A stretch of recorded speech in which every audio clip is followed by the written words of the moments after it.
Kabanata 1431. Ang mga patay lamang ang maaaring magtago ng mga lihim. Alam kong hindi ka maniniwala sa akin, ngunit ang ebidensya ay matatag, Nana. Kailangan mong makita kung ano ito. Ito ay gawa lamang ni Juan Yates, na nais na samantalahin ka sa pag-agaw sa maharlikang bukid ng mapara sa Regal Palace. Anong ebidensya? Tanong ni Mona.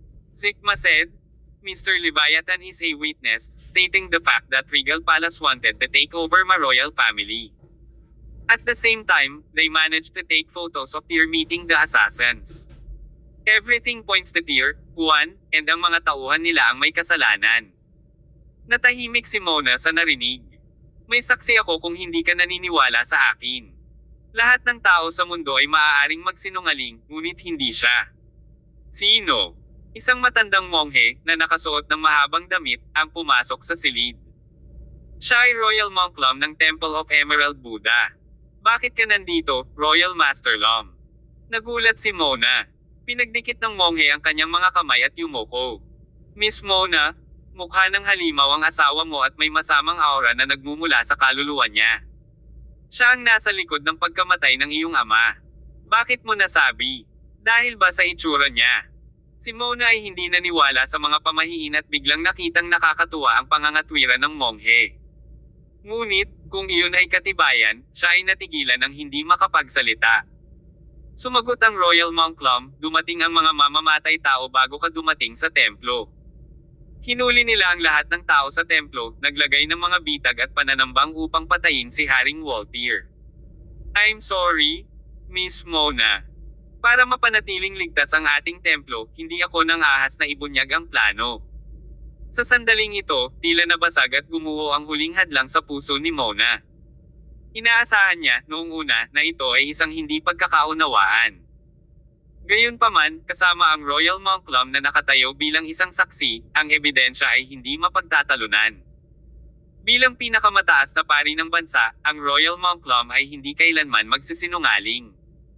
Maaaring baliwalain ni Mona ang mga salita ni Zeke at Leviathan, ang mga larawan, ngunit kailangan niyang maniwala sa monghe. Pagkatapos ng lahat, ang Royal Monk Lom ang huling taong makikitang nagsisinungaling. Please leave. I need some time alone. Yumuko si Royal Monk Lom at lumabas ng silid. Nanatili si Zeke, pinulot ang mangkok ng lugaw, at lumapit kay Mona. Lagi akong nandito kasama mo. Pakiusap, kumain ka. Huwag kang mag-alala, haharapin si Tyr at ang kanyang baluktot na barkada. Ang kamatayan ni tatay ay ipaghihiganti ng kanilang dugo. Habang nagsasalita ay pinakain niya si Mona ng isang kotsarang lugaw. Sa pagkakataong ito, hindi na siya tumanggi bagkos ay ibinuka niya ang kanyang bibig. Tara, kumain ka pa. Tignan mo, ang kulit mo na. Tuwang-tuwa si Zeke. Pagkatapos noon, marahan niyang pinakain kay Mona ang buong mangkok ng lugaw, na gustong magpahinga pagkatapos kumain. Ayaw mang istorbo ni Zeke at umalis na. Siya ay nasa isang chummy mood na umalis sa villa ni Mona. Palagi niya itong tinatrato ng malamig, ngunit ngayon, maaaring magbago ang mga bagay. Pumasok siya sa kanyang itim na sedan upang makita ang Royal Monk Lom na nakaupo sa loob. Pagpalain mo ang iyong kaluluwa. Ang monghe ay mukhang nanlulumo, na parang sinipsip na tuyo ang kanyang sigla. Ibinigay niya ang kanyang buhay sa templo, umiwas sa lahat ng mga bisyo, at kilala siya dahil doon. Gayunpaman, hindi niya napigilan ang sarili na gumawa ng mabigat na kasalanan ngayon. Binigyan siya ni Zeke ng ultimatum. Kung hindi, ang lahat sa templo ay hindi mabubuhay upang makakita ng isa pang araw. Young Master Zeke, nagawa ko na ang sinabi mo. Naniwala si Miss Mona sa lahat ng sinabi ko. Pwede ba iwan mo kami? Hehe, maganda ang ginawa mo, Royal Monk Lom. Pinaandar ni Zeke ang kanyang sasakyan at umalis, tumungo sa bangin ilang milya ang layo, bago huminto sa isang tulay sa ibabaw ng tubig. Gabi na noon, at kakaunti na lang ang mga sasakyan na makikitang dumaraan sa tulay. Umihip ang hangin sa tapat ng mga bintana tulad ng ungol ng hindi mabilang na mga espiritong hindi nakikita. Ang sabihing nakakatakot ang kapaligiran ay isang pagmamaliit. Sa wakas ay binasag ni Zeke ang katahimikan. Lumingon siya at nakangiting kinausap ang monghe, salamat sa gabing ito, maharlikang Monk Lom. Kung hindi dahil sa iyo, si Mona pa rin ang nagbibigay sa akin ng malamig na balikat. Sabi na nga lang, wala ka namang sasabihin sa nangyari ngayon, di ba? Bilang tagasunod ng Diyos, hindi ako magsisinungaling. Dahil may pangako ako, tutuparin ko ito hanggang sa dulo ng aking buhay, sagot ng Royal Monk Plum. Pero nilabag mo ang panuntunan, hindi ba? Isang nakakatakot na ngiti ang sumilay sa mukha ni Zeke, isang panunuya habang dahan-dahan niyang iginalaw ang kanyang kamay patungo sa kanyang baywang. Anong ibig mong sabihin? Sumanghel sa pangyayari, si Royal Monk Plum ay mabilis na pumunta sa depensa. I mean, nagsinungaling ka ngayon. Sinong may sabing hindi mo na uulitin? Sigurado ka bang tikom ang bibig mo sa nangyari ngayong gabi? Oo, gagawin ko. Hehe, hindi ako naniniwala sa'yo. Bang! Isang putok ng baril ang bumalot sa kapayapaan at katahimikan ng gabi. Binaril ni Zeke ang Royal Monk Plum sa dibdib gamit ang isang handgun na hinugot niya mula sa manipis na hangin. Tumagos ang bala sa dibdib ni Royal Monk Plum. Siya clasp sa lugar sa paghihirap. Ikaw, how dare? Nagsimulang umagos ang dugo sa kanyang bibig. Iginalaw niya ang kanyang mga labi, tila gustong magsalita, ngunit katahimikan lamang ang namagitan. Thud! Binuksan ni Zeke ang pinto at sinipa ang katawan ng mga monghe palabas ng kotse papunta sa mabilis na pag-agos ng bangin sa ibaba ng tulay. Ang patay lang ang makakapagtago ng sikreto. Matapos matiyak na hindi na muling lumitaw ang monghe sa ibabaw ng tubig, nagpakawala ng masamang tawa si Zeke. Nilabas niya ang phone niya at nag-dial ng number. Kapag ito ay konektado, sinabi niya, patayin ang lahat ng nasa templo at sunugin ito sa lupa. Kabanata 1432. Gantimpala. Kinaumagahan sa Springwell Village. Matapos dumaan sa iba't ibang pagbabalat kayo, sa wakas ay bumalik sa nayon sina Clifford Han at Iron Mask pagkatapos ng isang buong araw na pagtitipon ng intel. So, kumusta ang sitwasyon ngayon? Nagmamadaling nagtanong ang mga naghihintay sa pagbabalik ni Clifford at Iron Mask. Sa hitsura ng kanilang mga ekspresyon, medyo madilim ang sitwasyon. Lahat ng mga ari-arian ng Regal Palace ay kinuha ng mga awtoridad. Ilang mga base sa ilalim ng lupa ay hinalughog. Bilang resulta, kamakailan lamang ay hinarap ng mga awtoridad ang Regal Palace. Ito ay isang kinalabasan na inaasahan mula pa sa simula. Ngunit, kahit na noon, hindi nila maiwasang mag-react ng may pagkadismaya. Sino? Sumagot ang Iron Mask, panguna ang Ma-Royal Family at Leviathan Sect. Bilang pinakamakapangyarihang puwersa pagkatapos ng Siamese King, nagagawa nilang tawagan ng halos lahat ng iba pang puwersa na sundan tayo. Bukod pa, ang Siamese King mismo ay nagalit sa pagkamatay ni Walter at iniutos na kunin ang ating mga ari-arian. Hindi lang yan, opisyal na tayong nasa most wanted list. Maaari tayong patayin anumang oras ng sinuman. Ang mga bounty sa ulo natin ay umaabot sa 100 milyong Taibat, at ang sa iyo ay 300 milyon, Chief. Hinaplos ni Tyr ang kanyang baba habang iniisip. Sila na ngayon ang pinakanais na mga lalaki sa bansa. Paano ang presyo para kay Juan? 500 milyon. Sabay-sabay na tumugon sina Clifford at Iron Mask, ito lang ang opisyal na bounty. Parehong nagdagdag ng 1 bilyon ang Ma-Royal Family at Leviathan Sect sa aming mga ulo habang ang ilan sa iba pang puwersang friendly sa kanila ay nagdagdag din ng kanilang mga bounty. Hindi lamang tayo ang pinupuntirya ng mga awtoridad at mga underground na organisasyon, ngunit hinahanap din tayo ng ilang mga mersenaryo at upahang baril na nagtatago sa bansa. Tayo ay nasa isang taksil na lugar. Seryosong sinabi ni Clifford, umpisa pa lang ito. Lalala ang sitwasyon habang nagsasalita tayo, at ang lugar na ito dito mismo ay hindi na magiging ligtas. Tinatrato tayo ng bansang ito bilang mga kaaway. Kailangan nating tumakas. Imposible yon. Hinaplos ni Juan ang kanyang mukha at sinabing, ngayong hinahanap na nila tayo, alam nilang susubukan nating umalis ng bansa sa iba't ibang paraan. Kaya hindi nakakagulat kung ilalagay nila ang bawat koneksyon sa hangganan sa mahigpit na seguridad. Ito ay walang pinagkaiba sa pagpapakamatay. Of course, we can escape, just by virtue of our strengths. Yet, there will be casualties. Tama ka. Tumango si Tyr. Hinding-hindi ako papayag na malubog tayo sa panganib. Sa paligid ni Winifred, hindi maaaring makipagsapalaran si Tyr.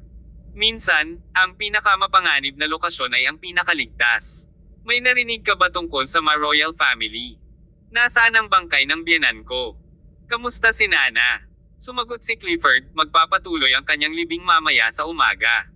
Wala pa akong nabalitaan tungkol kay Mona, ngunit mapapanood mo sa telepono ang prosesyon ng libing dahil live silang nagbo-broadcast nito. Lumuluha ang mga mata ni Juan habang tumatango-tango at nagngangalit ang mga ngipin.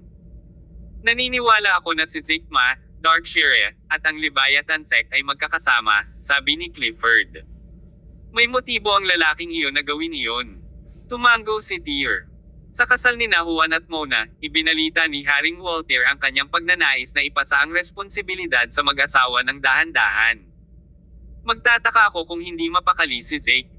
I wonder if he fancies Mona too. Hindi mo mahuhusgahan ang isang libro sa pabalat nito. Walang oras para makipag-asaran. Tumato si Juan at sinabing, gusto kong dumalo sa libing ng aking biyenan. Nasisiraan ka ng bait. Ang kanyang pahayag ay sinalubong ng pagkabigla at pagtataka. I can't let Nana take it all on her own, ani Juan na nanginginig ang katawan. Hindi ka makakapunta. Tyr said in a commanding voice, stay here. Wala kang pupuntahan. Pero Chief, itikom mo yung bibig mo. Galit na galit si Tyr. Naiintindihan ko ang nararamdaman mo, Juan, pero kailangan mong tingnan ang malaking larawan. Kung pipilitin mong pumunta, babawiin ko ang mga paa mo ngayon. Pumikit si Juan, huminga ng malalim, at umupo sa kanyang upuan. Hold it, kuya. Kung tutuusin, napagdaanan natin ang worst. Trust me. Ipaghihiganti ko ang biyenan mo. Kung ang mga salitang ito ay lumabas sa bibig ng ibang tao, hindi maniniwala si Juan. Pero si Tyr ang nagsabi nun. Kaya kinailangan siyang magtiwala ni Juan. Mula nang itatag ang Regal Palace, ni minsan ay hindi nasira ni Tyr ang anumang pangakong binitawan niya. Everyone, calm down. Let's analyze our situation here, find out the motives and look for an answer. Pumasok si Tyr sa bahay pagkasabi nun. Sa mga oras na ito, kagigising lang ni Winifred at nag-aalmusal kasama ang manugang ni Serek. Malapit na ang almusal. Nagpaalam agad si Winifred kay Tyr na pumasok na sila at kumain. Palibhas ay mga takas sa pagtakas, lahat ay naging tense. Kasama si Tyr, nahirapan silang manatiling cool. Natagpuan ni Tyr ang kanilang sarili sa isang magulo at mapanganib na sitwasyon, kung saan nagawa ni Darkshire at ng kanyang mga kamag-anak na mag-set up ng isang napakalaking pamamaraan, na nagudyok ng isang opensiba laban sa kanila. Ito ay walang pinagkaiba sa pakikipaglaban sa isang buong bansa ng direkta. Gayunpaman, mayroon lamang silang 5. Halika rito, mahal. Hinailan ni Tyr si Winifred sa tabi. Siya ay sumunod sa pagkalito. Anong meron? Wala naman masyado. Umiling si Tyr at nagsindi ng sigarilyo. Ang dami mong pinagdaanan, mahal ko. Hindi ko inaasahan na mangyayari ito sa trip natin. Kabanata 1433. Paghalal ng bagong hari. Napangiti si Winifred. Bakit mo nasabi ang ganyan? Kasal na tayo at nangakong manatili sa piling ng isa sa hirap at ginhawa, hindi ba? Hinailan ni Tyr si Winifred sa kanyang mga braso at sinabing, hindi ka ba natatakot, mahal ko? Siyempre ako. Tumango si Winifred at sinabing, but I feel safe having you by my side.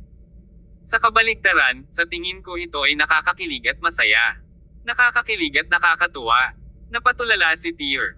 Noon niya napagtanto na ang kanyang asawa ay nagbago na at naging isang haring babae. Pagkatapos ng almusal, nagsimula ang prosesyon ng libing ni Walter Ma. Kung ikukumpara sa kasal ni Juan at Mona, ang libing ay mas malaking okasyon. Pagkatapos ng lahat, ito ay ang libing para sa hari ng pamilya ng hari ng Ma. Si Walter Ma ay isang tao na pangalawa lamang sa hari ng Siamese, tinatamasa ang hindi mabilang na mga pribilehiyo at isang malaking tapat na tagasunod. Nakaupo si Juan sa ilalim ng puno, pinapanood ang live na broadcast ng libing sa kanyang telepono. Isang kuha ng bangkay ni Walter na dinadala sa crematorium sa pamamagitan ng motorcade ng mga itim na sasakyan ang na-broadcast sa screen. Sa magkabilang gilid ng kalye ay nakatayo ang mga mamamayan na nakasuot ng itim. Hawak nila ang mga tangkay ng mga bulaklak at halatang nagagalit, kasunod ng motorcade. Maliban dyan, maraming matitinding individual na may hawak na mga placard sa galit, humihingi ng kaparusahan sa Juan at Regal Palace. Hindi napigilan ni Juan na makita iyon, ngunit ang kanyang katawan ay nagsimulang manginig nang hindi mapigilan nang ang broadcast ay lumipat sa Mona. Hawak ang larawan ng kanyang ama sa kanyang mga kamay, si Mona ay sumabay na parang zombie, lubos na nanlulumo at nagdadalamati. Siya ay dating isang masiglang babae na hindi kailanman dumaan sa hindi maisip na pagdurusa. Hindi umiiyak si Mona, matagal nang natuyo ang kanyang mga luha. Ang kanyang mga mata ay hangkag, na walang kislap ng buhay. I'm sorry, Nana. I'm so sorry. Ako ang may kasalanan kung hindi kita nailigtas. Mas hinigpitin ni Juan ang kanyang mga kamao. Walang salita ang makapaglalarawan sa kanyang nararamdaman. Ang aking ama ay pinatay ng mga assassin sa ilalim ng utos ni Tyr Summers at Juan Yates. Nais ng Regal Palace na sakupin ang aming pamana at kunin ang lahat ng aming mga negosyo. Sila ang masama mismo. I swear I will find them wherever they are at ilagay sila sa pagsubok na nararapat sa kanila. Ipinakita sa screen ng panayam ng media kay Zikma, umuumbok ang kanyang mga ugat sa kanyang noo na tila ba puno ng galit at lungkot. Nakatayo sa tabi niya si Leviathan. Inilipat ng kamera ang focus nito nang magtanong ang reporter, Mr. Leviathan, bilang isang iginagalang na elder ng bansa, paano mo ito nakikita? Huminga ng malalim si Leviathan at sinabi, si Walter Ma ay isang mabuting kaibigan ko. Ako, si Leviathan, ay nanunumpa sa mga mamamayan ng bansang ito na ang mga mamamatay tao ay hindi mabubuhay ng matagal. Ano ito? Nagmura si Juan sa mahinang boses habang tumitindi ang galit niya. Tumigil ka na sa panunood.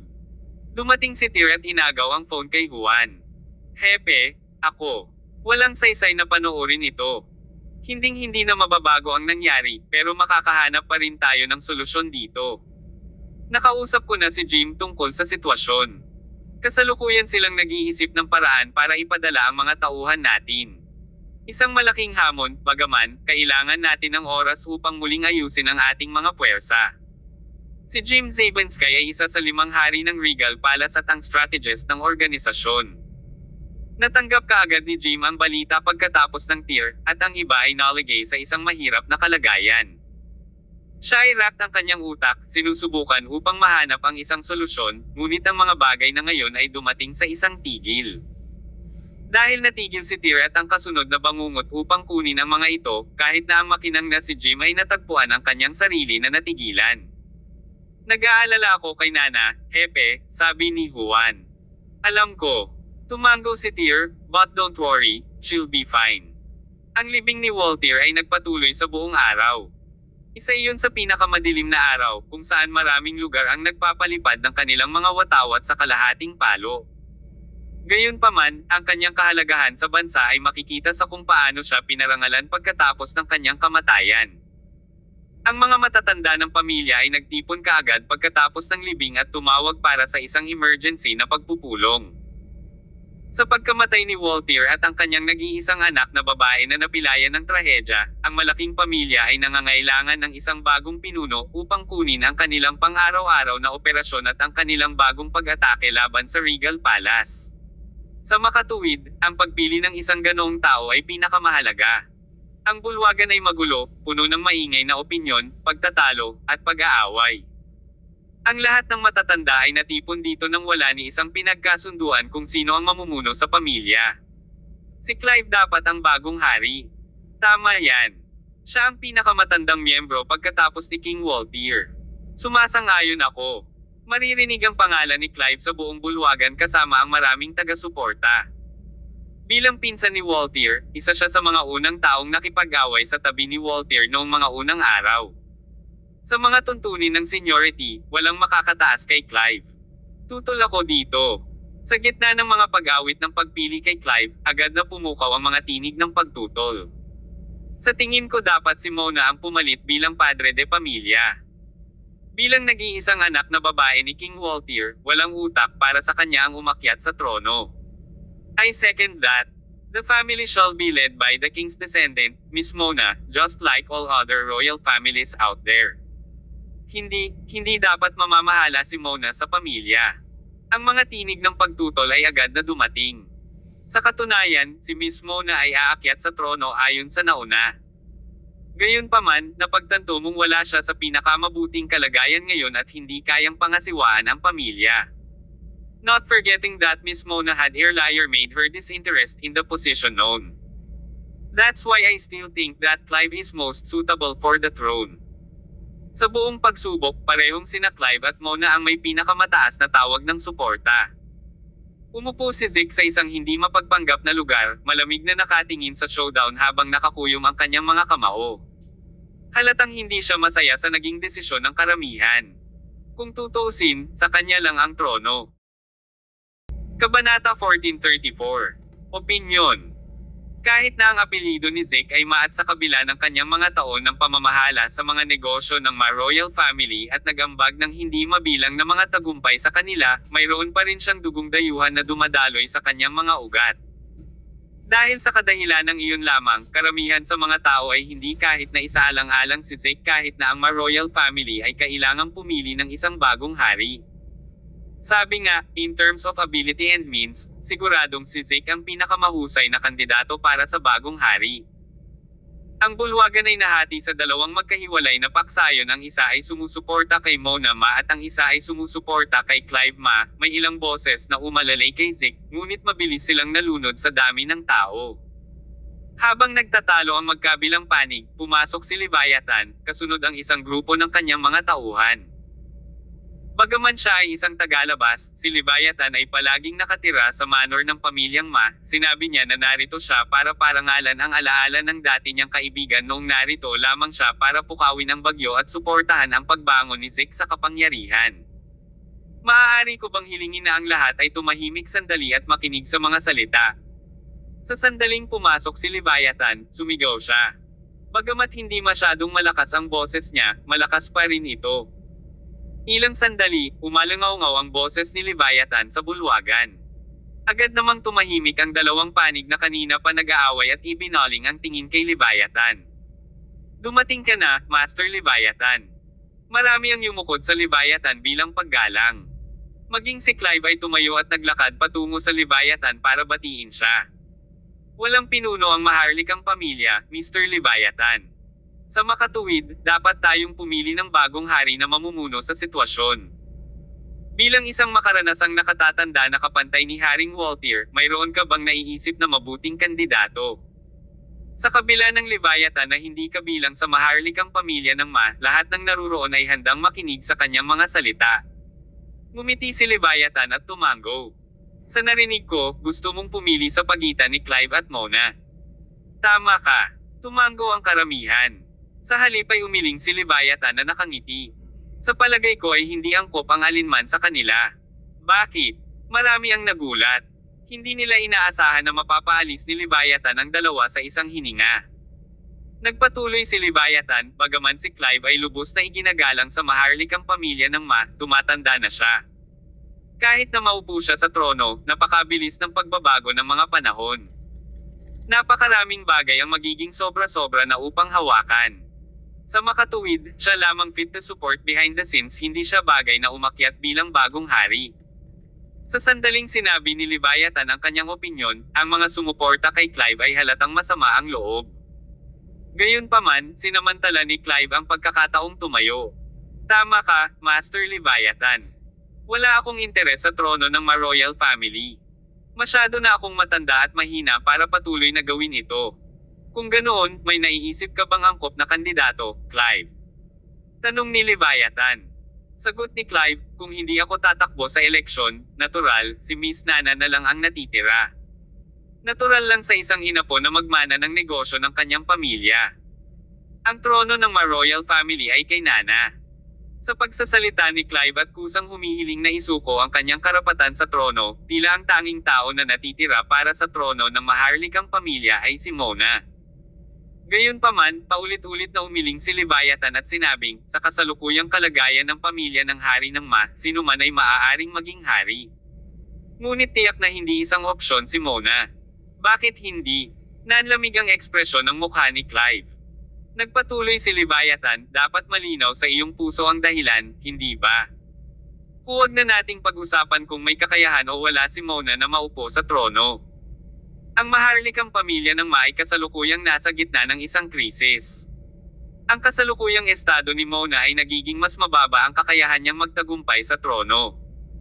Sa makatuwid, sa aking opinyon, kailangan ninyong isantabi ang inyong mga pagkiling at pumili ng angkop na kandidato na maaaring mamuno sa maharlikang pamilya ng mamula sa suliraning ito. May iniisip bang tao si Master Leviathan? Oo. Sa puntong ito, naramdaman ni Leviathan na muntik na niyang aisemento ang daan, kaya napalingon siya at diretsong tumingin kay Zeke. Ang Maroyal ay nangangailangan ng mga kabataang pinuno na may sigla at kakayahan upang linawin ang kadiliman na sumasalot sa Maroyal ng mahina. Sa tingin ko si Zeke ang pinakaangkop. Zeke.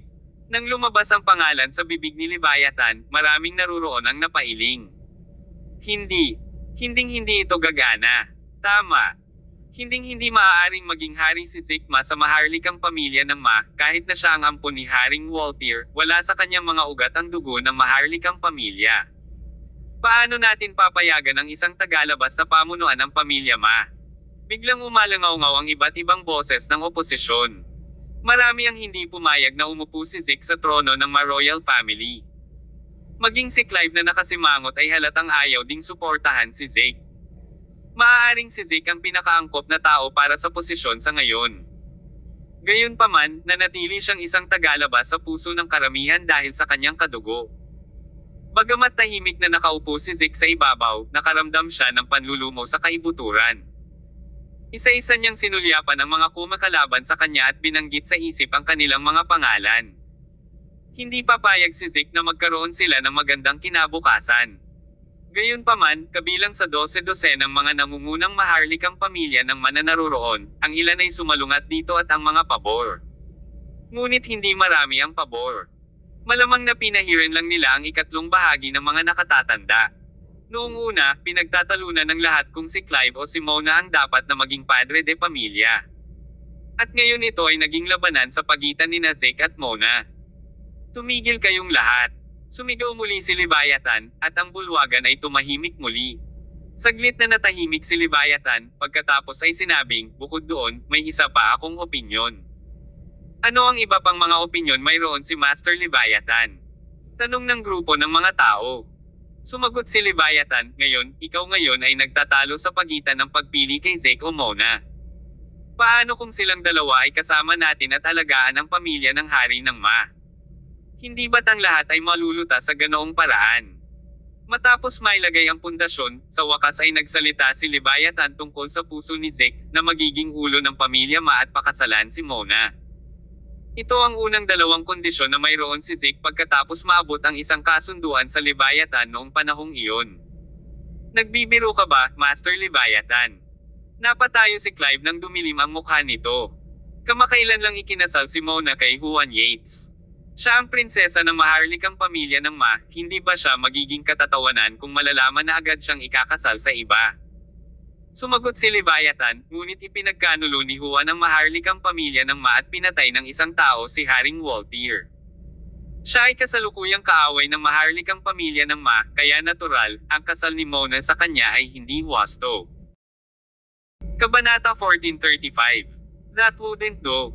Childhood friends din sina Mona at Zeke.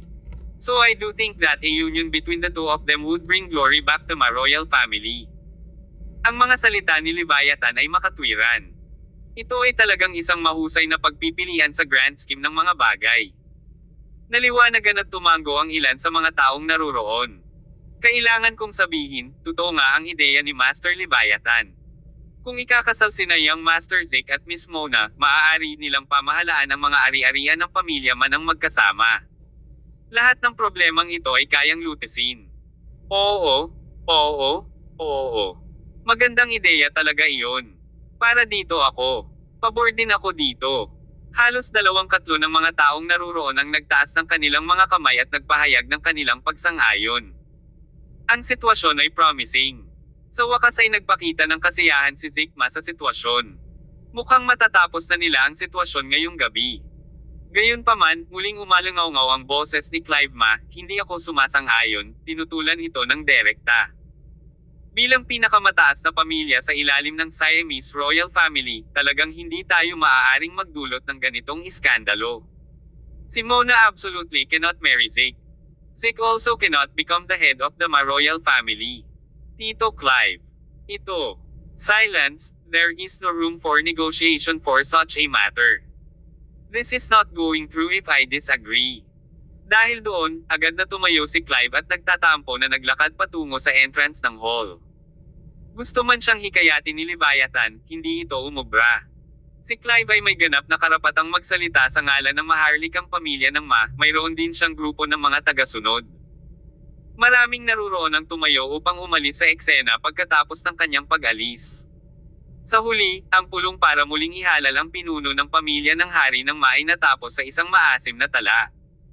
Makalipas ang kalahating oras, sa loob ng villa ni Zeke, sumabog ang galit na matagal niyang pinipigilan habang nasa assembly.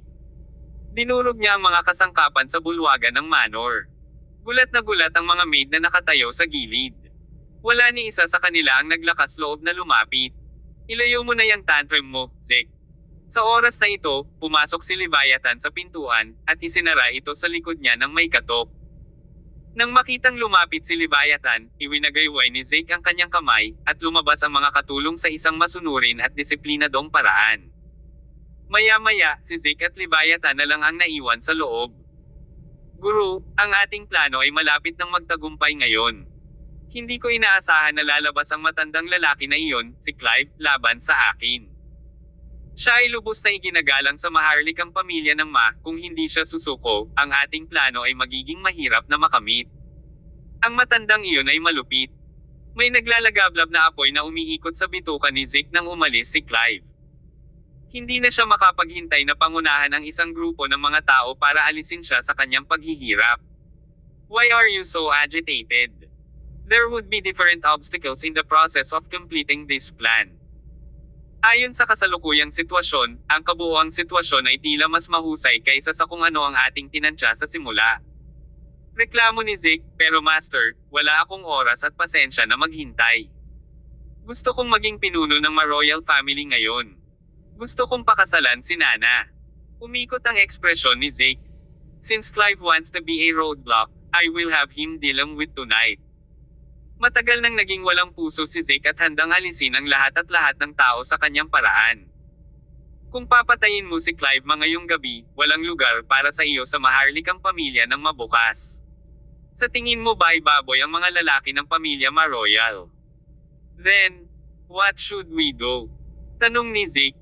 Kung hindi tatanggalin si Clive, hindi magtatagumpay ang plano natin. Sinong may sabing kailangan mong patayin si Clive para magtagumpay ang plano? Hindi ba gagana ang ibang paraan? Anong mga pamamaraan? Isang kislap ang sumilay sa mga mata ni Zeke. Ibig mong sabihin nakaisip ka na ng solusyon, Master. Iwaksi mo na ang marahas mong ugali. Ang labas ng mundo ay napakadaling gumugulo sa iyo. Paano mo ipagpalagay na makakamit ang magagandang bagay sa hinaharap? Paano mo masisiguro ang trono ng maharlikang pamilya? Sa sinabi nito, tinapik ni Leviathan ang balikat ni Zeke at sinabing, umakyat ka sa itaas at matulog. Ang pamilyang Ma royal ay magpapatuloy na magdaraos ng isa pang pagpupulong bukas ng umaga. Tinitiyak ko sa iyo na walang sinuman, kabilang si Clive, ang muling sasalungat sa iyo sa pulong. Oo, Master. Sa wakas naging masaya si Zeke. Pwede ko rin bang tapusin ang usapin ng pagpapakasal kay Nana bukas ng umaga? Oo naman. Maraming salamat, Guro. Isang itim na sedan ang mabilis na tumakbo sa kalsada sa mismong sandaling iyon, na sinundan ng dalawa pang sasakyan na nakasunod sa likuran para sa proteksyon. Ang nasa loob ng sasakyan ay walang iba kundi si Clive, na pabalik na sa kanyang villa. Pagod na pagod si Clive sa sunod-sunod na pangyayari sa maharlikang pamilya sa panahong ito. Ang usapin ng muling paghalal sa patriarka ng maharlikang pamilyang Ma ay lalong nagpawasak sa kanya. Bilang isang senior statesman, si Clive ay ginagawa ang kanyang best para sa pamilya Ma sa buong buhay niya. Kaya labis siyang nalungkot dahil napatay si Walter. May nag-propose sa kanya na maging patriarch ngayon. Walang ganong iniisip si Clive dahil alam na alam niya ang kanyang mga kakayahan at alam niyang hindi siya angkop na maging pinuno ng pamilyang Ma. Si Zeke ay isang mahusay na kandidato. Ngunit sa kasamaang palad, walang kadugo si Zeke sa pamilyang Ma. Sumasakit ang ulo ni Clive. Nasa kanya ang kanyang mga prinsipyo sa lahat ng kanyang ginagawa. Kaya, nang iminungkahi ni Leviathan si Zeke na maging pinuno ng pamilyang Ma, ganap na tutol si Clive dito. Kasabay nito, bagamat maganda ang panukalang payagan si Mo na napakasalan si Zeke, labag ito sa kanyang prinsipyo. Sa makatuwid, siya ay taliwas sa ideya. Tumawid ang sasakyan sa madilim na kalye at sa wakas ay huminto sa parking lot ng kanyang vilya. Tinulungan ng tsuper na buksan ang pinto ng sasakyan, at lumabas siya. "Umuwi ka na, Papa." Sa sandaling bumaba siya, isang batang babae na 6 na taong gulang pa lamang na nakasuot ng plaid na damit ay tumakbo palapit sa kanya. Ito ang bunsong anak na babae ni Clive at isa sa kanyang pinakamamahal na tao. Si Clive ay may 3 asawa at 8 anak na pawang nasa iba't ibang negosyo. Ang anak na babae na ito ay ipinanganak sa kanya at sa kanyang bunsong asawa na wala pang 30 taon. "Na-miss mo ba si Papa, sweetie?" Ang lungkot sa puso ni Clive ay agad na natangay nang makita ang kanyang anak. Maging ang kanyang ulo ay parang hindi na masyadong masakit. "Mabait ka bang babae ngayon?" "Oo." Tumango ang batang babae. "Syempre naman." Pagkatapos ay ipinakita ng batang babae ang isang larwang hawak niya kay Clive. "This is my new toy, Daddy. Look." Kabanata 1436. Ano ang gusto mo? Sa sinabi nito, dinala ng batang babae ang itim na bagay sa antas ng mata ni Clive Ma, nang makita niya kung ano iyon, kumabog ang kanyang puso sa kanyang dibdib. Inagaw niya ito sa maliit na babae. Ang kanyang noo ay natatakpan ng makapal na butil ng pawis. Hindi na siya nagdalawang isip pa bago ito itinapon ng 12 ng metro ang layo. Agad na nagkumpulan ang mga bodyguard sa paligid niya para protektahan ang kanilang kapakanan. Ang bagay na iyon ay hindi isang laruan kundi isang granada. Hindi pa natanggal ang safety pin ng granada. Ngunit walang kasiguraduhan na huhugutin ito ng dalaga kung ibibigay sa gayong musmos na bata. Si Clive ay nagpawis ng malamig, isang alon ng galit ang tumayo mula sa loob niya. "Sino ang nagbigay nito sa iyo?" Nagumbok ang mga ugat sa noo ni Clive, na sapat na para makita kung gaano siya galit. Gayunpaman, ang maliit na batang babae ay walang ideya kung ano ang nangyayari. Sa kabaligtaran, medyo hindi siya nasisiyahan na itinapon ng kanyang ama ang kanyang laruan. Nagpout ang batang babae at sumagot, galing ito sa isang lalaki na hindi ko makita ang mukha. "Nasa bahay pa rin siya. Protektahan ang aking anak na babae." Kinilig si Clive at agad na inutusan ang mga bantay sa paligid niya. Pagkatapos ay isinama niya ang ilan pang mga bodyguard patungo sa lobby ng vilya. Isang lalaking nakaitim na balabal ang kasalukuyang nakatayo sa bulwagan ng vilya, hinahangaan ang isang mural ng wall, a mural na named The Last Supper. Ito ay ang paglalarawan ni Judas na may komunyon bago ipagkanulo si Jesus. Walang duda na ang lalaking nakaitim na balabal ay walang iba kundi si Darkshire. Bukod kay Darkshire, may 3 pang babae sa bulwagan. Ang pinakamatanda sa 3 ay lampas na sa 60, at ang bunso ay nasa kanyang kalakasan. Sila ang 3 asawa ni Clive. Mukhang kinakabahan ang 3 babae, na para bang natatakot sila kay Darkshire. Kailangan nilang matakot dahil 10 minuto lang ang nakalipas, biglang pumasok si Darkshire sa kanilang vilya. Sinubukan siyang pigilan ng mga bodyguard ng pamilya nang mapansin nila, at sumiklab ang away. At wala pang 1 minuto natapos ang labanan. Mahigit 12 bangkay ang pag-aari ng mga security guard na nakatambay sa likod bahay. Ang taong ito ay isang halimaw sa sulat. "Bumalik ka na, Master." Nang ang 3 babae ay nababalot ng takot, tuluyang pumasok si Clive sa pintuan. Natigilan si Clive nang matano niya ang lalaking nakasuot ng itim. Ikaw kasi." Naramdaman ni Clive ang isang bukol sa kanyang lalamunan. Bilang isang mataas na ranggo na nakatatanda ng ma-royal family, magiging absurd kung hindi malalaman ni Clive kung sino si Darkshire. Pagkatapos ng lahat, ang Orpheus ni Darkshire ay nagpasimula ng isang gulo. Bukod dito, ang lalaki mismo ay kilala sa mga piling tao. Gayunpaman, medyo matagal nang nawala si Darkshire mula nang matalo si Orpheus sa kamay ng Regal Palace. Kaya sinong mag-aakalang lalabas sa kanyang bahay ang lalaking ito na walang pinagkaiba sa halimaw? "Bakit ka nandito, Darkshire?" Tanong ni Clive sa hindi naguguluhang paraan. Lumingon si Darkshire. May bakas ng lamig sa malalalim niyang mata. "Sana ayos ka lang, Mr. Clive. Mapawis ang kutis ni Clive habang hinihingi niya ang malamig na boses, yung granada na kasama ng anak ko. Binigyan mo ba siya? Tumawa si Darkshire at sumagot, the little girl is quite adorable. I gave it to her since parang gusto niya yung nasa kamay ko. Wala kang konsensya. Isang halo ng matinding galit ang agad na bumalot kay Clive. Binawi niya ang baril sa kanyang baywang at nagpaputok ng ilang putok kay Darkshire. Ngunit sa sandaling tumunog ang putok ng baril, gumalaw din si Darkshire.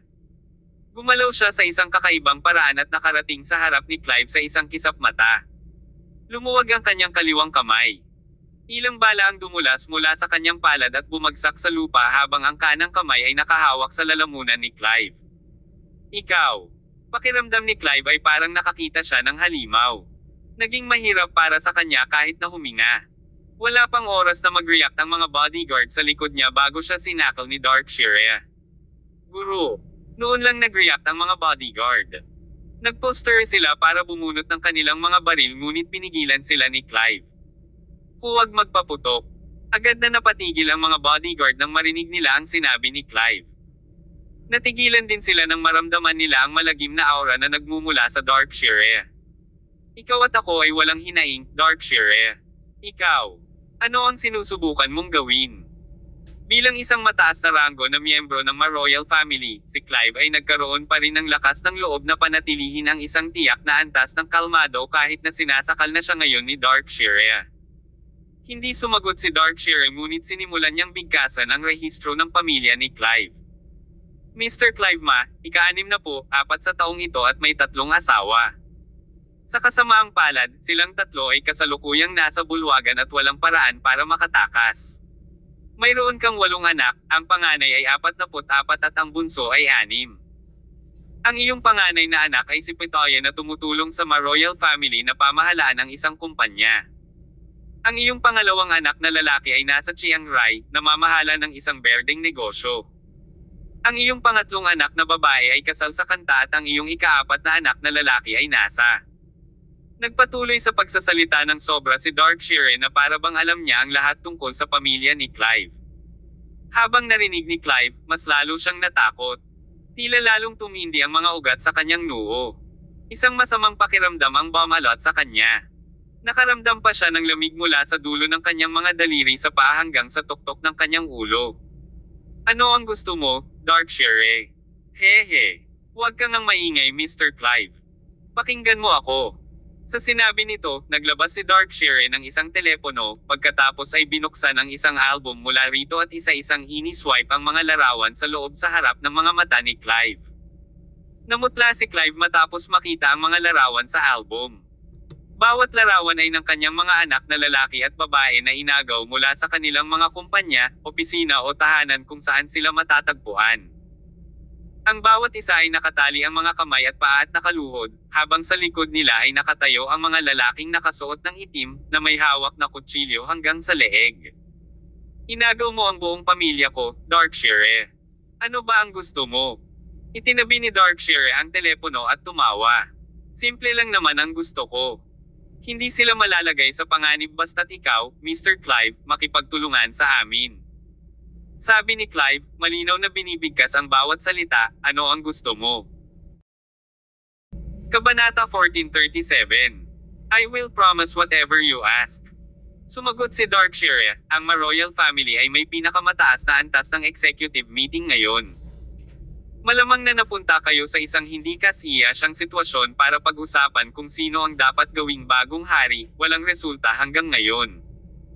Pero may nag-propose na magpakasal sila Zeke at Mona at sama-samang pangalagaan ang ari-arian ng Ma-Royal Family. Napakagandang ideya, di ba? Pero Mr. Ma, bakit mo ipinipilit na tutulan ito? Tingnan mo, ikaw ay isang matandang fogey. Sa pagkakataong iyon, bigla itong tumama kay Clive Ma, hindi siya walang alam, at isang kakila-kilabot na kaisipan ang sumagi sa kanyang isipan. Ikaw, ang Leviathan Sect, at si Zeke. Mr. Ma, watch what you say. Baka may mapatay dahil dyan. Isang kakaibang tawa ang pinakawala ni Darkshire. Well, I'm not known to be patient. Now, I want you to fully support Zeke and Mona's marriage at tomorrow's top executive meeting. At saka, kailangan mong gawing head ng ma-family si Zeke. What do you say?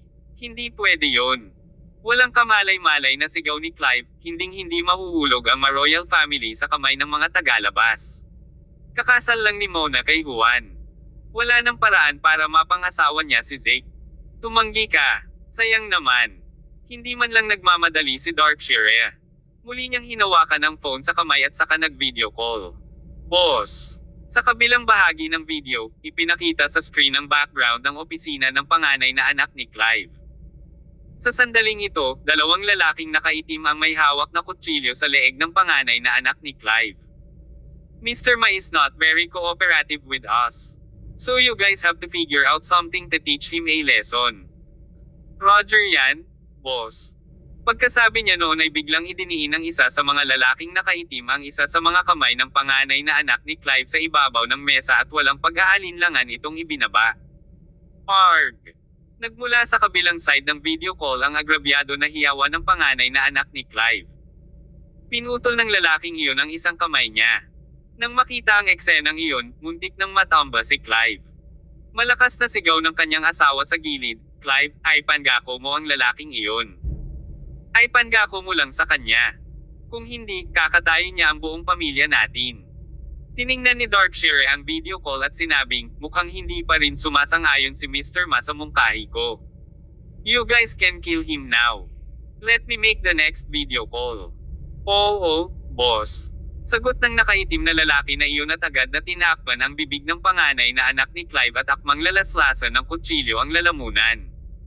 Huwag! Itigil mo yan! Sa wakas, sa takdang oras, hindi napigilan ni Clive na sumigaw ng malakas.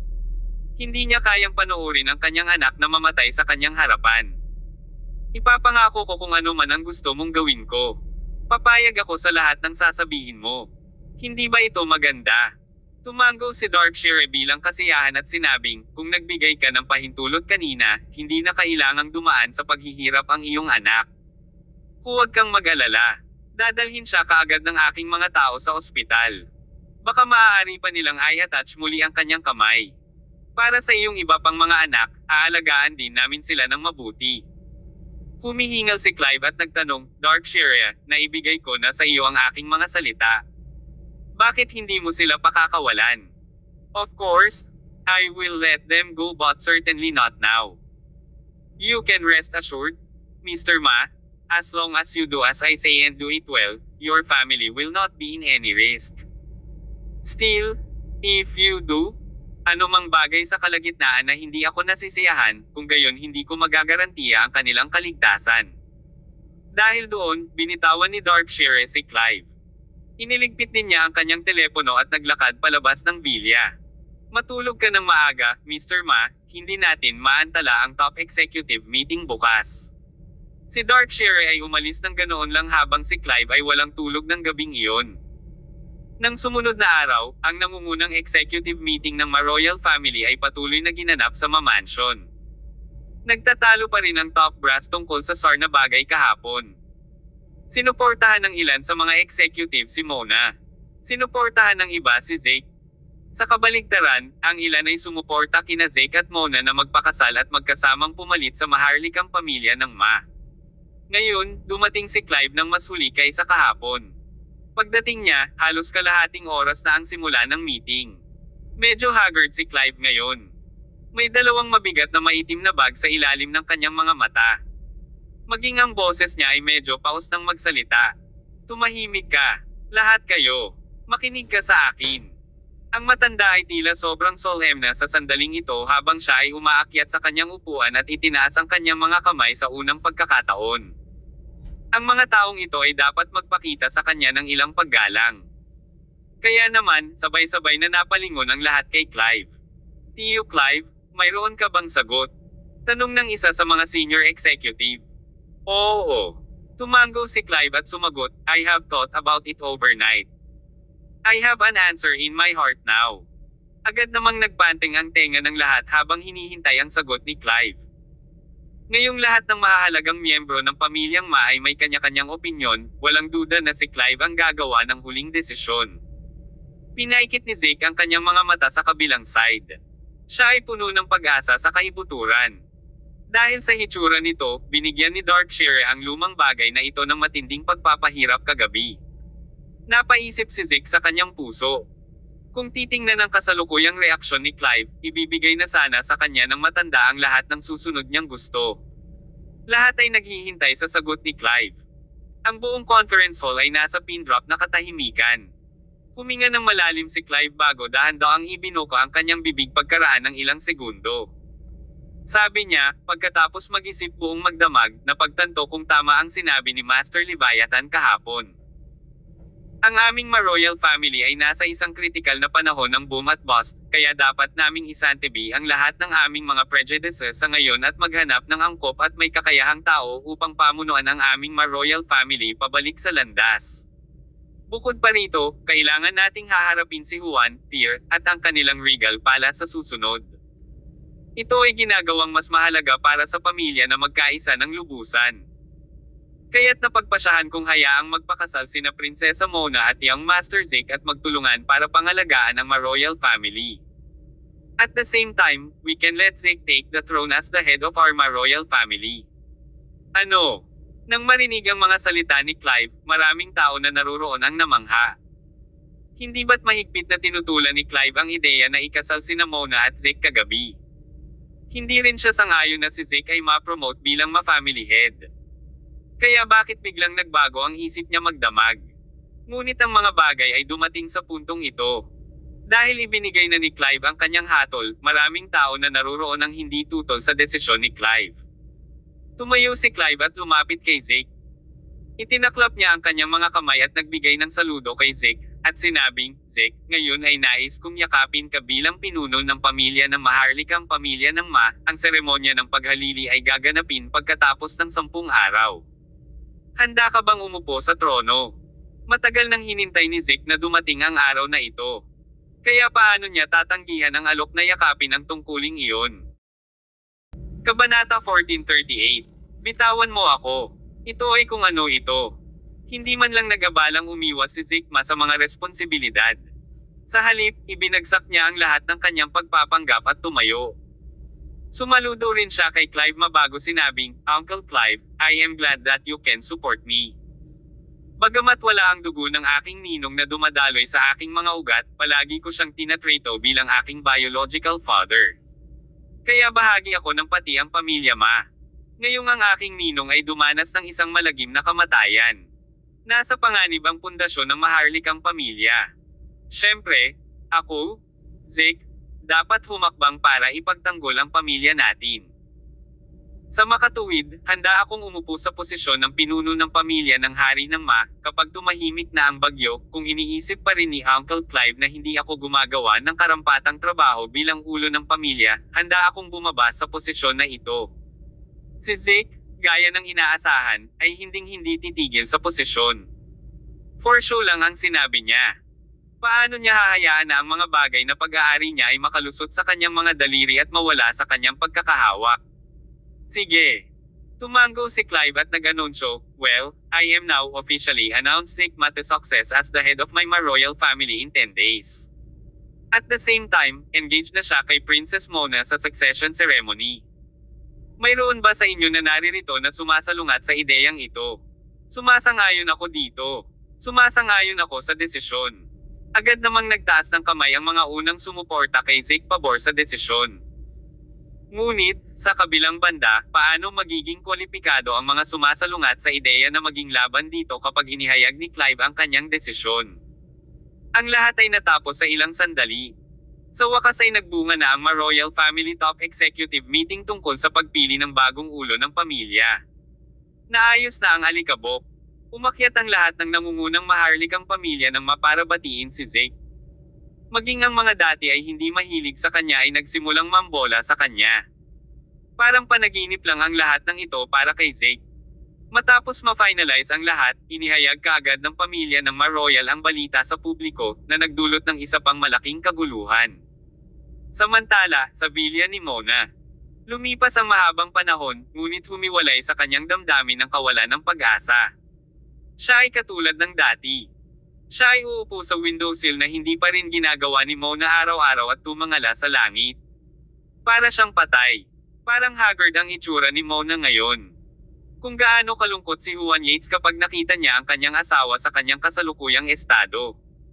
Nakatingin si Mona sa labas ng matamlay at mamulong na parang mangkukulam. Juan, nasaan ka na? Ang buong mundo ay hindi naniniwala sa iyo, ngunit ako, si Mona ay naniniwala sa iyo. Hinding-hindi mo gagawin ang ganitong uri ng kaiyahiyang bagay. Bakit hindi ka lumapit sa akin? Patay ka na ba? Kung patay ka, patay na rin ako. Ang lalaking iyon ay talagang nakagawa ng isang katawa-tawang desisyon. Gusto nila akong engaged kay Zeke after 10 days. Haha, para saan ba nila ako kinukuha? Ngunit ngayong namatay na ang aking ama, wala na akong masasabi sa pamilyang Ma, ngunit hinding-hindi ako magiging puppet sa isang string. Sa puntong ito ng kanyang pagungol, napatawa si Mona, isang medyo malungkot na tawa. Nakakagulat, bumaba siya mula sa windowsill at pumunta sa dressing table, at nagsimulang maglagay ng makeup sa sarili. Isang katangi-tanging makeup na kinumplito ng maalab na mapupulang labi, tulad noong araw na ikinasal siya. Gayunpaman, ang lahat ay mukhang napakalungkot. Pagkatapos niyang mag-makeup, tiningnan ni Mona ang sarili sa salamin at mahinang ngumiti. Pagkatapos, bumalik siya sa windowsill at hinagilap ang nursery rhyme na itinuro sa kanya ng kanyang ama noong bata pa siya. Ilang araw na siyang naghihintay, ngunit hindi napunta sa kanya si Juan, ni hindi man lang ito nagpaliwanag sa kanya. Walang lumabas na balita mula sa duwag na iyon. Malamang, matagal na siyang namatay sa kamay ng grupo ng mga assassin. Nawala ang pinakamamahal niyang ama, ang asawang nagmamahal sa kanya ng lubos ay namatay din. Kaya ano ang punto para mabuhay at manatili si Mona dito sa mundo? Nakatayo siya sa windowsill. Pagkatapos niyang iham ang kantang iyon, tumayo siya sa kanyang mga daliri at ibinuka ang kanyang mga braso. Nang malapit nang tumalon si Mona mula sa hagdanan, biglang itinulak ang pinto ng silid, at isang figure ang tumakbo patungo sa kanya sa hindi kapani-paniwalang bilis, na yamakap sa kanya mula sa likuran. Juan, alam kong ikaw yon. Hindi ka tatayo at panoorin akong mamatay, di ba? Ikaw ay sa wakas nandito na. Isang masayang ngiti ang bumungad sa mukha ni Mona, ngunit hindi nagtagal ay nagyelo ang kanyang ngiti dahil ang nakasagasa upang iligtas siya ay hindi si Juan, kundi si Zeke. Zeke, paano naging ikaw? Agad na naging yelo ang ugali ni Mona. Ang ngiti sa kanyang mukha ay nawala rin ng walang bakas at napalitan ng matinding pagkabigo at galit. Mabuti pa bitawan mo ako. Galit na nagpupumigla si Mona sa mga braso ni Zeke at sumigaw ng, bitawan mo ako. Masayang pumunta si Zeke para pag-usapan ang ilang bagay tungkol sa engagement nila ni Mona. Hindi niya inaasahan na maririnig ang mga salitang ito mula sa kanya at masasaksihan ang eksenang tatalon siya sa gusali. Biglang sumibol ang apoy ng galit sa puso ni Zeke. Mona, si Juan ang salarin na pumatay sa iyong ama. Paano mo makakalimutan ang kanyang ginawa? Tingnan mo ngayon. Karapat-dapat ba ang iyong ginagawa sa inaasahan ng namatay mong ama? Hindi pinatay ni Juan ang aking ama. Pinilit ni Mona na kumawala sa mga kamay ni Zeke, at umungal siya, hindi pinatay ni Juan ang aking ama. Kilalang kilala ko siya. Hinding-hindi niya magagawa ang ganoong bagay. Siya ang pumatay sa tatay mo. Hindi rin napigilan ni Zeke na mapaungol, Mona, umabot na sa ganito. Itigil ang pagiging obsessed sa kanya, okay. Nakuha ko na lahat ng ebidensyang gusto mo. Bakit ayaw mong maniwala? At saka, ngayong malapit ka ng maging asawa ko. Pinagbabawalan kitang magkaroon ng ibang lalaki sa puso mo. Natigilan ang ekspresyon ng mukha ni Mona, at kinawian niya, Zeke, stop talking nonsense here. Hindi ako pumayag na pakasalan ka. Ang pakikipag-ugnayan na iyon ay ang iyong wishful thinking. Walang paraan na pakasalan kita. Kaya maaari mong iwanan ang ideya. Humph! Nakatakda na ang petsa ng ating engagement.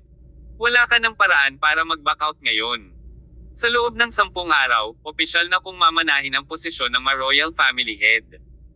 By then, you will also be my wife. Sa pagtingin sa kaawa-awa ngunit kaakit-akit na hitsura ni Mona, sa wakas ay hindi napigilan ni Zeke ang pagkabalisa sa loob ng kanyang puso. Noon pa man ay mahal na mahal niya ang dalaga at pinangarap niyang maging kanya ito. At ngayon, sa wakas, malapit na niyang makuha ang gusto niya. Nana, mahal kita. Mahal na mahal kita. Hinding-hindi ako papayag na magkaroon ka ng ibang lalaki sa puso mo, kaya kailangan na kitang pagmamay-ari ngayon. Sa sandaling ito, sa wakas ay nalantad ang kahindek-hindek na ugali ni Zeke.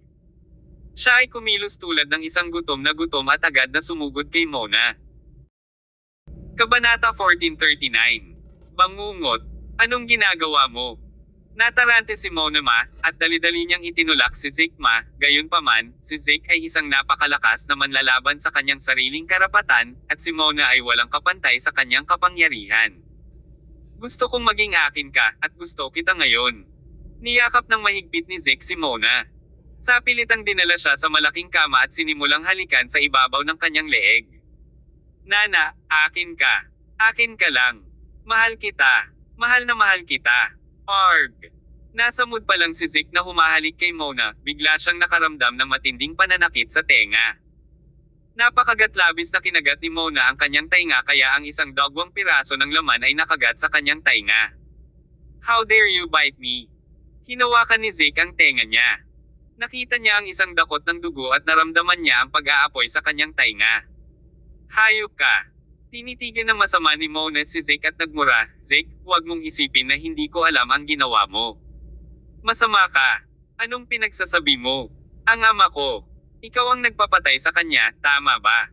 Mona, kung ano-ano ang iniisip mo. Si Zeke ay parang natusok sa masakit na bahagi. Sa isang iglap, siya ay naging kakila-kilabot. Parang nalantad ang kanyang kalikasan. Mona, ang ninong ko ay pinatay ni Juan. And you have to remember, you are my woman now. Pagkasabi nun, lumapit ulit si Zeke kay Mona. Matinding sampal ang ibinato ni Mona kay Zeke sa desperasyon. Huwag kang maglakas loob na hawakan ako. Gayunpaman, sa pagkakataong ito ay hindi binawi ni Zeke ang kanyang mga kamay. Sa halip, binato niya ng sampal ang mukha ni Mona. Pagmamayari na kita ngayon. Hindi ko man makuha ang puso mo, aariin ko ang katawan mo.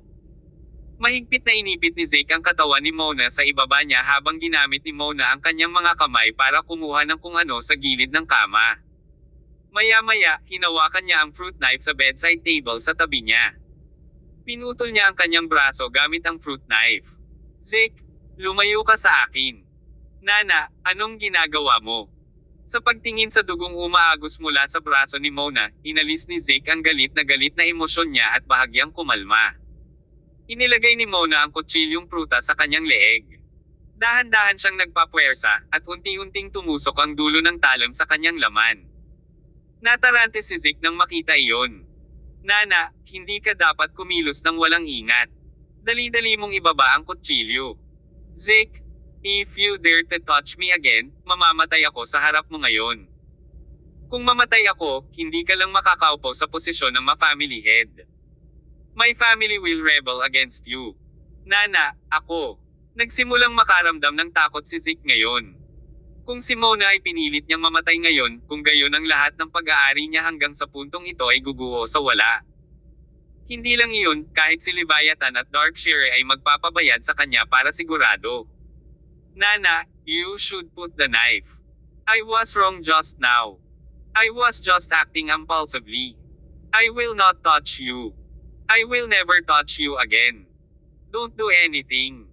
You shouldn't do anything. Get out of here, sanggal ni Mona habang tinuturo ang pinto. Okay. I'll go. I'll go now. You should not try anything. Please don't try anything. No choice si Zeke kundi lumabas ng kwarto ni Mona. Pagkalabas niya ay ngumisi siya. Young Master Zeke. Lumapit sa kanya ang maid ng Villa. Walang sabi-sabing sinampal ni Zeke ang kasambahay. Sinampal ni Zeke ang dalaga ng walang dahilan. Namutla ang kulay ng mukha niya dahil sa takot. Walang imik si Zeke kundi ang sumunod na sakalin ang kasambahay at itinulak ito sa pader. Makalipas ang ilang minuto, naupo ang dalaga na malata at mahina sa lupa. Samantala, kinuha ni Zeke ang kanyang cellphone at tinawagan ang kanyang alipors na si Rodman. Utos niya, agad na ayusin ang lahat na pumunta sa villa ni Miss Mona. Bantayan siya ng 24 orad. She is suicidal. Kapag may nangyari sa kanya, lahat kayo ay ililibing kasama niya. Oo, young master. Pagkaalis ni Zeke ay nilock agad ni Mona ang pinto ng kwarto niya. Wala siyang ideya sa mga masasamang bagay na ginawa ni Zeke sa kasambahay sa labas ng pinto. Tuloy-tuloy lang ang pag-agos ng luha sa kanyang mga mata at nabasa ang kanyang mukha. Itinapon niya ang fruit knife sa kanyang kamay at desperadong tumingin sa lahat ng nasa harapan niya. Sa wakas, bumagsak si Mona. She mumbled, "Juan, where are you?" "Nana." Marahil dahil sa kanyang pagod sa patuloy na tensyon ng nerbiyos, si Juan Yates ay nakatulog sa mesang bato sa ilalim ng puno ng saging sa nayon ng spring well. Bago sumapit ang gabi, dumilim ang buong kalangitan, tanging ang huling paglubog ng araw ang naiwan sa langit. Nagising si Juan mula sa kanyang pagtulog at sinigaw ang pangalan ni Mona. Sa oras na ito, ang kanyang noo ay natatakpan ng makapal na pawis, at ang kanyang mukha ay kasing puti ng isang kumot. "Nana! Nana!" Medyo disoriented si Juan. Maging ang katawan niya ay bahagyang nanginginig. "Nagising ka na mula sa iyong pagkakatulog. Ano ang isinisigaw mo?" Nang marinig ang hysterical na sigaw ni Juan, lumapit si Tear Summer sa kanya at nagtanong, "Binabangungot ka ba?" "Oo." Pinunasan ni Juan ang butil ng pawis sa kanyang noo. Malakas pa rin ang tibok ng puso niya habang inaalala ang panaginip kanina. "Anong napanaginipan mo?" Si Tear ay maaaring sumumpa na hindi pa niya nakitang si Juan ay natatakot na gaya ngayon. Bahagya siyang kumunat ang noo. "Napanaginipan ko na ni-rape si Nana ng lalaking iyon si Zeke," sagot ni Juan. Tatalo na sana siya hanggang sa mamatay siya, sumisigaw siya kung bakit hindi ko siya binalikan.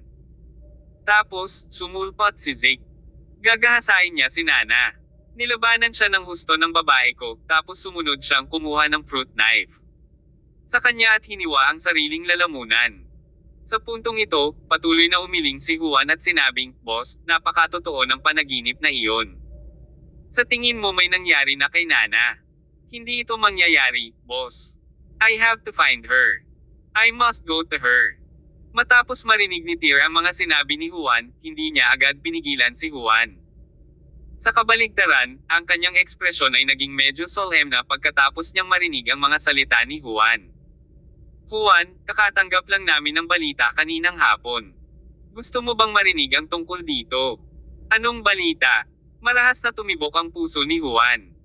Huminga ng malalim si Tear at ibinunyag na halal na ang bagong hari ng maharlikang pamilya.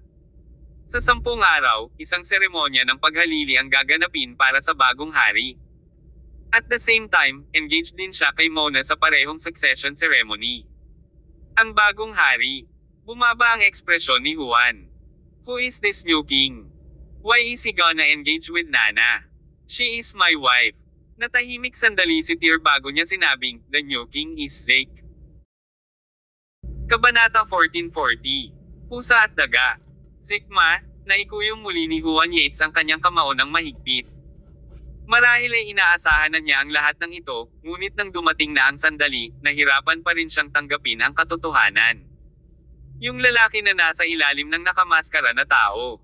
Huminga ng malalim si Juan at sinabing, "Boss, pupuntahan ko si Nana. Gusto ko siyang iligtas." Pagkasabi noon ay papalabas na ng nayon si Juan. "Tumigil ka nga dyan." Sinundan siya ni Tear Summers at hinawakan ang balikat ni Juan. Payo niya, napakaraming araw na ang lumipas mula nang mangyari ang insidente, at hindi mo pa rin mapigilan ang iyong emosyon. Ngayon ang buong pamilya ng hari ng Ma ay binabantayan ng husto. Ihahagis mo ang iyong sarili sa bitag sa pamamagitan ng pagpunta doon. Bitawan mo ako. Marahas na bumigat ang katawan ni Juan, at pilit niyang tinabig ang kamay ni Tear. "Boss, don't mind me. Kahit na kailangan kong ilagay ang buhay ko sa linya ngayon, kailangan kong iligtas si Nana kahit anong mangyari. Asawa ko siya." Nang bigkasan ni Juan ang huling pangungusap ay halos mapaungol siya at mapaungol kay Tear. Sa sandaling ito, medyo natulala si Tear. Tinawag niya, "Juan. Boss, kung nasa panganib ang aking hipag, baka mas impulsive ka kaysa sa akin, di ba?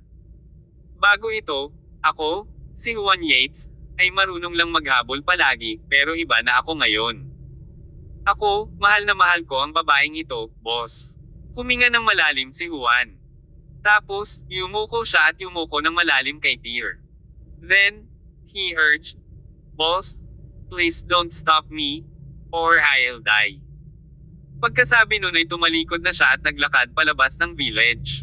This time, hindi na siya hinabol ni Tyr. Ang ilang mga damdamin ay mauunawaan lamang pagkatapos ang isang tao ay tame time na nagtapat ng kanilang mga damdamin at kapag ang isa ay talagang nagmamahal sa isang tao. Tama si Juan. Kung si Winifred ay nasa parehong uri ng panganib, tiyak na magiging malupit si Tyr kaysa sa kanya. Sa sandaling ito, lumabas din ng bahay ang Iron Mask at Don Quixote. Nang nasaksihan nila ang eksena, sabay-sabay nilang nilapitan si Tyr at tinanong, "Boss, anong problema ni President Yates?" "Pupunta siya sa Ma-royal family para hanapin si Mona," sagot ni Tyr. "Paano niya magagawa ito?" Lumakad din si Clifford Han mula sa likuran at sinabing, "May death wish ba ang lalaking ito? Bakit hindi mo siya pinigilan, boss? Kailangan pa nating maghintay ng balita mula kay Jim Zabanskay. Bakit napakapusok pa rin ang lalaking ito? Siguro, hindi nyo naiintindihan ang ganoong pakiramdam." Isang mahabang buntong hininga ang pinakawalan ni Tyr. Sa katunayan, hindi maiintindihan ni Clifford at ng iba pang single. Gayunpaman, hinding-hindi hahayaan ni Tyr na mag-isa si Juan. Siguradong hindi siya papayag na pumasok siya sa Ma-royal family mag-isa dahil suicidal ang approach niya. Hinding-hindi akalain ng maharlikang pamilya na pupunta si Juan doon para iligtas si Mona. Sa makatuwid, ang maharlikang pamilya ay hindi lamang nag-utos ng malaking bilang ng mga mandirigma na bantayan ang kanilang mansyon. Maaaring may mga puwersang militar sa paligid ng lugar. Kapag nagpakita si Juan, tiyak na tatamaan siya mula sa iba't ibang direksyon. Baka hindi niya makita ang mukha ni Mona bago siya mahuli ng kabilang panig. Pumunta kayong lahat at pigilan siya. Ngunit, sa kasamaang palad, ang taong ito ay medyo nadadala ngayon, kaya hindi ito magiging madali para sa inyo. Okay. Tumango ang tatlo at mabilis na hinabol si Juan. Sa sandaling maabutin nila si Juan, hindi na kumibo si Clifford at ang iba pa bagkos ay sinugod agad si Juan. Katulad nito, nag-away ang magkapatid malapit sa pasukan ng nayon. Ilang araw nang nasa Springwell Village si Tyr at ang kanyang mga kaibigan. Bagaman walang intensyon si Tyr na ipaalam sa mga taga-nayon na dito sila nagtatago, malaon o huli ay malalaman din ang katotohanan. Sa katunayan, nadiskubre sila ng mga taga-nayon sa ikalawang araw dahil napakarami lang sa kanila ang nanunuluyan sa bahay ng punong nayon. Gayunpaman, ang lahat ng mga taga-nayon ay simple at tapat, at nakatanggap sila ng maraming kabaitan mula sa Regal Palace noon. Kaya naman, nang malaman nila ang tungkol kay Tyr at sa iba pa, walang nag-leak ng balita. Sa kabaligtaran, malugod nilang tinanggap si Tyr at ang kanyang mga kaibigan. Sa oras na ito, ang malaking labanan sa pagitan ni Clifford, Juan at iba pa sa pasukan ng nayon ay nakakuha ng atensyon ng maraming taga-nayon. Walang ideya ang mga taga-nayon kung ano ang nangyayari. Akala ng marami, nag-sparring sila, at nakakatuwa ang labanan. Sa kabilang banda, pumasok si Tyr sa kusina. Nagluluto ng hapunan si Winifred Zie kasama ang asawa ni Serek. Matapos ang ilang araw na pagkakakilala, tila naging matalik na magkaibigan ang dalawa. Anong nangyayari sa labas? Nang makitang pumasok si Tyr, inilapag ni Winifred ang kanin na katatapos lang niyang hugasan at tinanong. Sagot ni Tyr, "Nothing much." Si President Yates ay may mood swing na naman. Pinapatahimik siya ngayon ni Clifford at ng iba pa. Napabuntong hininga si Winifred at sinabing, "Kapag nangyari ang ganito, mas kailangan mo siyang aliwin ng iyong mga kapatid. Hindi siya dapat maging mainipin. Hindi ba may pinaghahandaan na ang Regal Palace mo? Naniniwala ako na magiging maayos din ang lahat. Tama, honey. Wala ka pa bang reinforcement pabalik sa Celestial Empire? Tawagan ba natin si Lolo at ang iba pa?" "Hindi na kailangan." Umiling si Tyr at nagpaliwanag, 1 is 1. 2 is 2. This is our Regal Palace's matter. We need to solve it ourselves. There is no need to involve others. Nakikita ko. Tumango si Winifred at nagpatuloy, "Pagkatapos, ipagpapatuloy ko ang paghahanda ng mga pagkain kasama si sister-in-law. Dapat lumabas ka na. Sabihin kay Juan at sa iba na pumunta din para sa hapunan. Kayong mga kapatid ay magkakaroon muli ng magandang sesyon ng pag-inom sa gabi at makipag-usap sa kanya ng may katuturan." "Oo naman." Tumango si Tyr. Pagkatapos, tumalikod siya at lumabas ng kusina at lumabas sa looban. Tatawagan na sana niya si Jim Zabanskay at tanungin siya tungkol sa progreso ng paghahanda at kung kailan makakarating ang mga miyembro ng Regal Palace nang tumunog ang kanyang telepono. Isa itong tumatawag na may anonymous na caller ID, ngunit hindi malilimutan ni Tyr ang numero ng teleponong ito. Tuloy-tuloy lang ang pagtunog ng telepono. Medyo nag-aalangan si Tyr habang tinitingnan ang numero ng telepono. Nagdadalawang isip siya kung kukunin ang telepono saglit. Grabe ang ekspresyon niya. Sa huli, pinahit ni Tyr ang button para sumagot. Pagkatapos, inilagay niya ang telepono sa tabi ng kanyang tainga at binati, Darkshire. Haha, Tyr, bakit parang naging bakla ka ngayon? Ano bang nangyayari? Takot ka na ba sa akin to the point na nagdadalawang isip ka pang sagutin ang tawag ko? Darkshire, huwag mong ipagmalaki ang iyong sarili. Malamig na ngumuso si Tyr, lahat ng nangyari sa panahong ito ay foreplay lang. Hindi pa nagsisimula ang totoong laro. Kaya sa pagkakataong ito, siguradong hindi ka na makakatakas. Hindi. Tyr, parang nagkakamali ka. Isang kakaibang tawa ang nagmula sa kabilang dulo ng telepono. Panunukso ni Darkshire, ang nilalaro natin ngayon ay ang laro ng pusa at daga. Ikaw ang daga, at ako ang pusa.